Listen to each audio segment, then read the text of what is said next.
Shri Matre Namaha. Today we are going to discuss the simplest things are often the truest. How? Let us see in detail. Prayer. Aham prana sango navai panchavayuhu nava sapta dhatur nava panchakoshaha navakpani padau nachopastapayu Chidananda Rupa Shivoham Shivoham. Generally, truth is a topic of philosophers. They have spent centuries considering it. We have asked questions such as what is the content of the concept of truth? That is, what is it to think of something is true, etc. Those are all good qualities, but the question I would like to focus on is one that has been discussed for less often, as it's far more place to think that something are true. Our ordinary view is along the following lines. Not everything is true, but some things are. Some beliefs and assertions, for example, the longest river in Ireland is the Shannon. So, anyone who believes that the longest river in Ireland is the Shannon believes something true. And anyone who asserts that the longest river in Ireland is Shannon asserts something may be true or may not be true. Almost everyone holds true beliefs about many things. Their name, where they live, what year it is, and a vast array of other topics.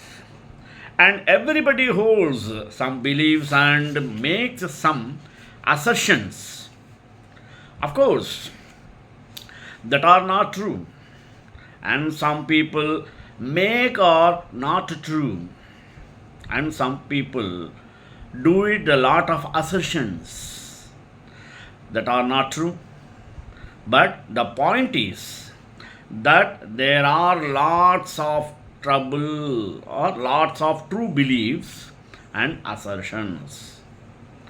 True hypothesis, for example. But I will focus on beliefs and some true things. Now that we have stated our ordinary view about what is true, let us critically examine it. There are two reasons why this is exciting. First, if it turns out that nothing is true, that is, to put it mildly, a huge conclusion, one that overturns something we constantly suppose. And if it turns out that not only are there true things, but that they are more or less the things we previously thought were true, then it would enable us to understand the reasons for thinking that there are two things that are true things. Thinking that some things are true would be no longer an unquestioned assumption. We would understand why we ought to think that some things are true. One way to tackle this inquiry would be to take all the things are true. One way to tackle this inquiry would be to take all things we think are true and sometimes them very carefully, one by one, to see whether they really are true. I think that these are, however, so many things that we ordinarily think of as true that trying to examine them one by one would be a foolish way to pursue the project. A better way is to think about a theory. Let us start with a very simple one. The theory that nothing whatsoever is true. The theory says there are no true beliefs, no true assumptions, no true anythings. Since we usually assume that there are many true things, this theory is in violent conflict with our ordinary beliefs. It is a radical theory by any standard. There is a special problem here for any philosopher pursuing this project. As a philosopher Joamin Assay puts it, the thesis that nothing is true has long been thought to be a self refuting portion not worthy of serious philosophical consideration. And if it is possible to show that it is self refueling, then we have no reason to believe it. If the theory is obviously a non starter, that would explain why many find it just absurd. Saying something that is the case is not enough for being a true one. These arguments are serious threats to alethic nihilism, but I don't think they teach us that the theory should be rejected. Rather, I think the lesson to take from them is that the theory is stance is too meager. To be more defensible, the theory needs to say more. To see how to enrich the theory, let's examine another aspect of our ordinary thinking about truth, as well as the reality to truth link. We ordinarily believe in a truth to reality link. Take the some belief again. The truth to reality link says that if my belief is true, then there is a fly in my soup. More generally, the truth to reality link is the belief that if something is true, then what it says is the case. The links are different because they run in different directions. The reality to truth link enables you to infer that your belief is true based on the existence of the fly. The truth to reality link enables you to infer that there is a fly in your soup based on the truth of your belief. The reality to truth link is the important one here. Why? Because both of the arguments against alethic nihilism rest on it. The first argument portrays the athletic nihilism thinking is different. If human activity is the main case or main cause of global heating, then the claim that human activity is the main cause of it is true. The second one portrays the nihilist as thinking. What he thinks? Nothing is true. So, the belief that nothing true is true. Both those are examples of the reality to truth link. The lesson for the alethic nihilist is plain like a crystal.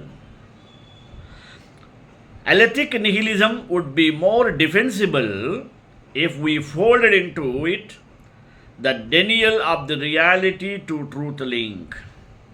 Then, those two objections could not get started.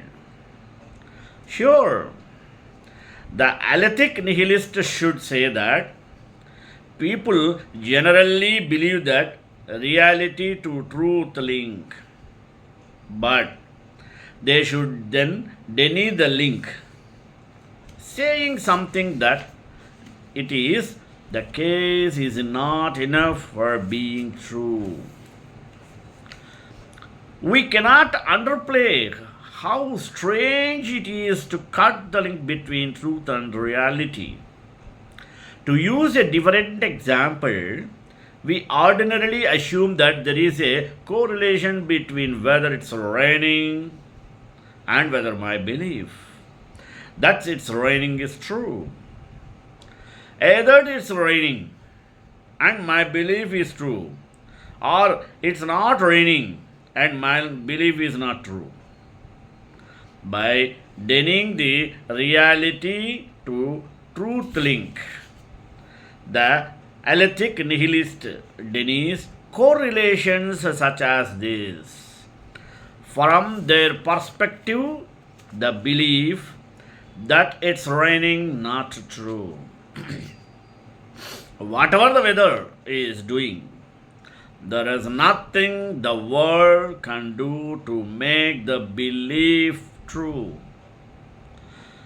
That represents an enormous departure from our ordinary assumptions about how truth works.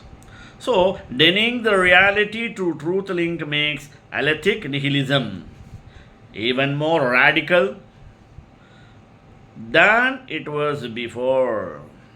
But as we have seen, it also makes it more defensible.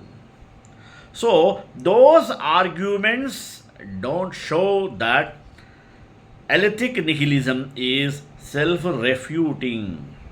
As far as I can tell, there are no better arguments for that conclusion. Let's assume that's right and move on to examining what advantages alethic nihilism might have in store for us. To explain the advantages, I need to explain some of long standing philosophical problems the theory might help us solve. The first one is about a paradox, that is, an argument that seems fine when we look at it step by step, but which must be flawed because it leads to a contradiction. The paradox in question has been known since at least the 4th century BC. The liar paradox. Let us imagine some asserts. The very thing I am asserting right now is not true. Let us suppose that it is not true. If it is not true, then what the person says is the case. So, what they are saying is true after all. In other words, the supposition that it's not true leads to a contradiction, is it not? So, it's not true, but we already concluded that it is true. So, we have a contradiction. This argument must go wrong somewhere. to show where is to solve the liar paradox. The liar and other paradox like it have been the focus of philosophical research for centuries. In a number of different philosophical traditions, research continues today, and there is no consensus continues today or consensus on how to solve these paradoxes. All the possible solutions look highly unappealing in some respect or other. Some of them are extremely radical. For example, some philosophers think that the assertion is both true and not true.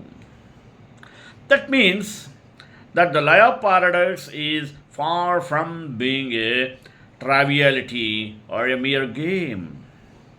It challenges the methods we use for reasoning about any subject.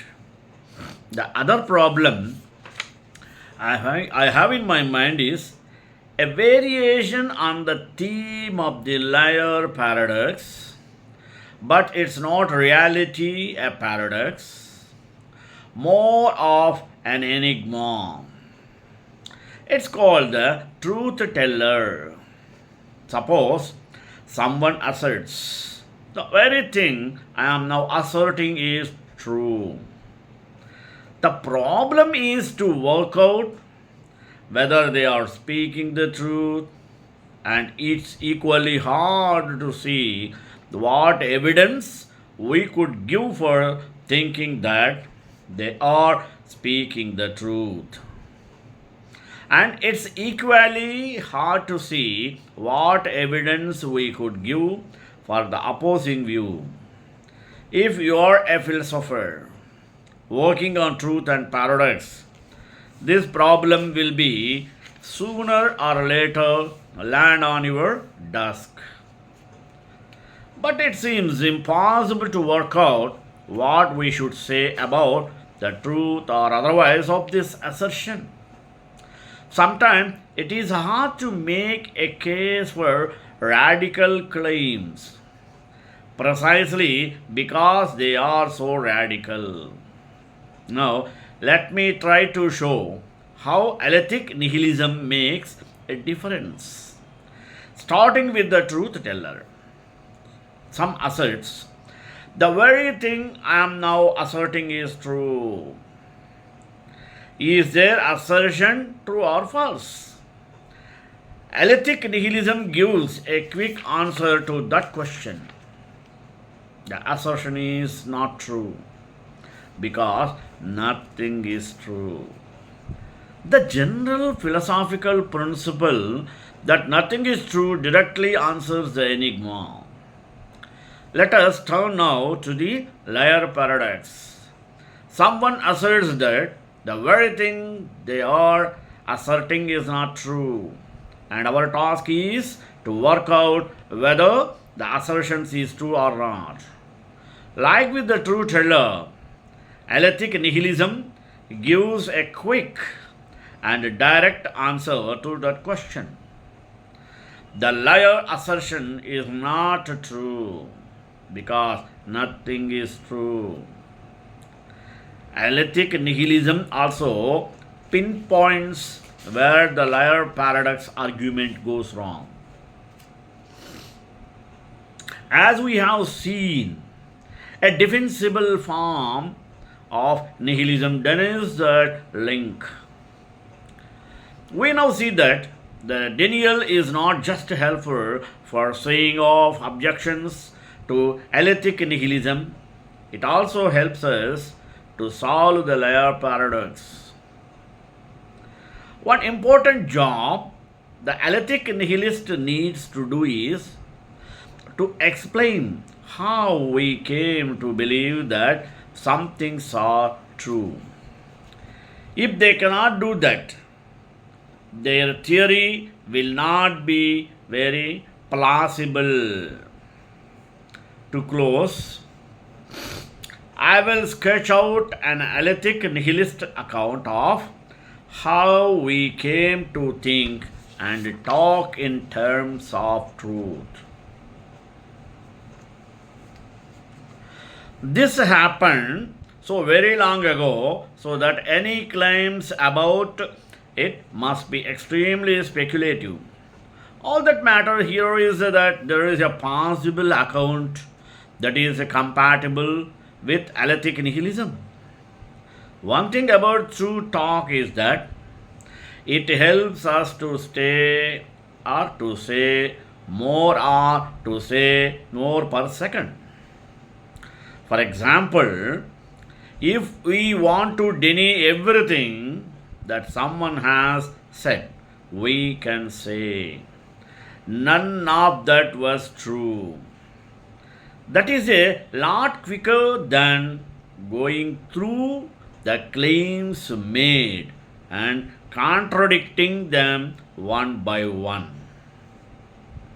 And once we can talk in terms of truth, we can say things like, if Keynesian economics is true, then such and such a consequence follows, which saves us the demanding and technical business of stating the claims of Keynesian economics. Now, suppose some bold person experimented with using any expressions like yes more creatively to show that they completely disagreed with the assumptions made by the previous speaker. Perhaps they said something like, none of that is yes. They moved from using yes to signal agreement to using it to describe the things. If the speaker agrees with an assertion, then the assertion gets described as being yes. None of that yes does not make grammatical sense, but it's readily intelligible. And it's easy to see how such a way of talking could have caught on. Describing things as yes, mean yes, helps us to say more in a way that merely using it to signal agreement does not. In fact, once we use yes to describe things, we can say much more. The old way of using yes didn't give us a way of signaling total disagreement, but now we can say none of that is yes. And there are plenty of more sophisticated claims that the new way of using yes makes sayable. Most of what she believes is yes, so listen to her is just one example. My conjecture is that truth talk arose like this. We had a device for expressing agreement that was transformed into a way of describing things. The transformation was beneficial because it enabled us to say more. But it came with a price. We have to believe that some things are true. And we had to believe the reality to truthling.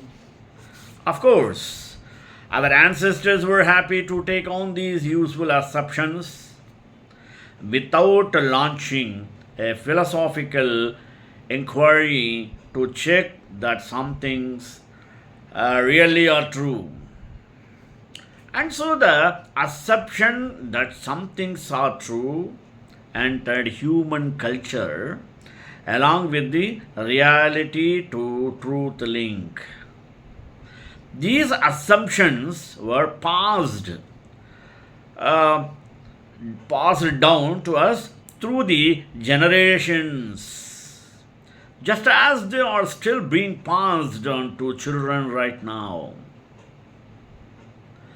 Philosophers generally draw the assumption that there are truths when discussing lots of topics: knowledge, reasoning, assertion.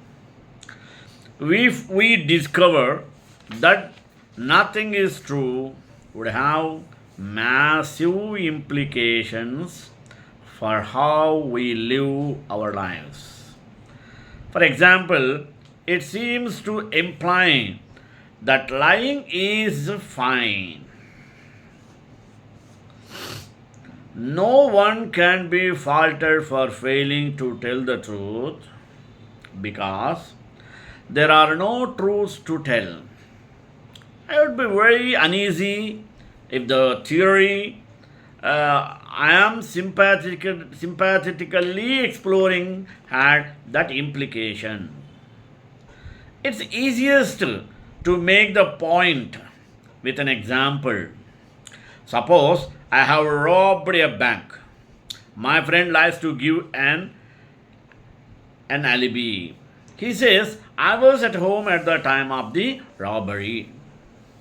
If lying is understood in this way, then the nihilist can say that lying is wrong, although there is nothing wrong with not telling the truth. Any belief or any brief discussion of alethic nihilism is bound to raise more questions that it answers. But I hope that this one illustrates one of the purposes of philosophy itself, that is, to be genuinely critical. To put that another way, one of the purposes of philosophy is to take assumptions that we hardly ever stop to consider and put them under the microscope to see whether they genuinely deserve to be believed. I was sent a snippet this week from what I consider one of the brand strategy industry's top minds. It comes at an interesting time, albeit in a broader global view, an interesting year. What is and will be the impact of these economic shifts of the minds of upcoming generations? Along comes the term rentonomics. It describes the trend to lighten your footprint, rein in your material exposure, and focus more on experiences than things. Quite a popular trend doing the rounds these days is the thoughts around minimalism.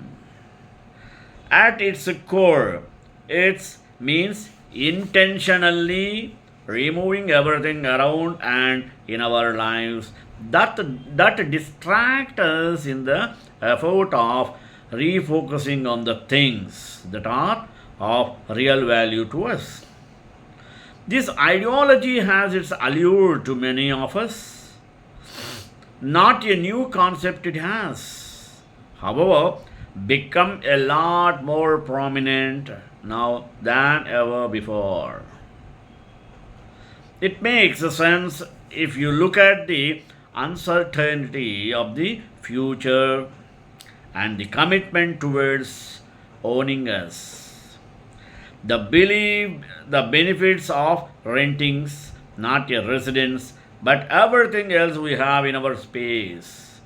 The rent fashion piece is the latest mobile device, your laptop, your commerce store, while admiring the new tiny home in the place of a sprawling suburban dwelling. Quite a popular trend doing the rounds these days in the thoughts around minimalism.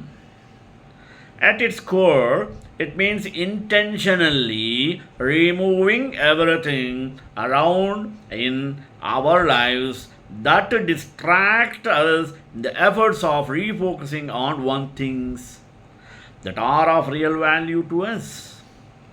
This ideology has its allure to many of us. Not a new concept it has.